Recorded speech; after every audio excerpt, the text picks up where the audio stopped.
एक छोटी सी घटना थी, सोचा आप लोग को ही बताया जाए।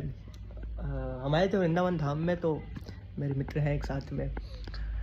तो हुआ ये कि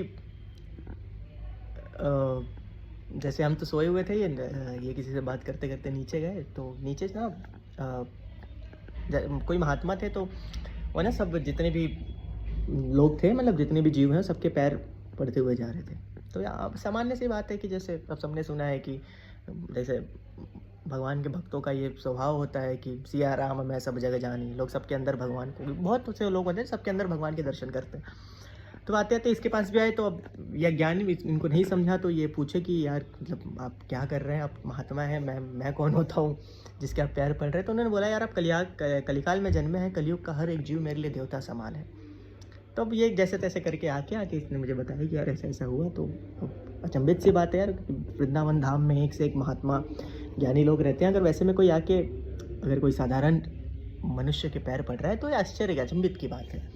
तो सोचते सोचते अचानक से मेरे मन में एक चौपाई आ गई कि गोस्वामी जी कहते हैं कि अब लोग कलयुग को क्या क्या कहते हैं। जैसे उन महात्मा ने कहा कि कलयुग का हर एक जन्मा एक देवता समान है। तो जैसे मैंने भी बहुत महात्माओं के मुंह से सुना है कि बड़े बड़े देवता अपने लोक में फंसे हुए हैं, जो मुक्ति तो देवताओं के पास भी नहीं है, मोक्ष तो उन्हें भी नहीं मिला है। जब तक उनके पुण्य है तब तक वहाँ पे सिंहासन पे बैठे हुए हैं। जिस दिन पुण्य क्षीण हुआ सीधा धरती पे आएंगे, फिर जन्म लेंगे, फिर कर्म करेंगे।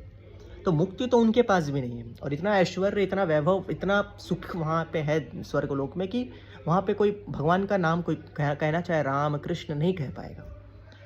तो बड़े बड़े देवता जो हैं वो तरसते हैं कि मुझे कलयुग में शरीर मिले, कलयुग में मानव जन्म लेके मैं मुक्त हो सकूं।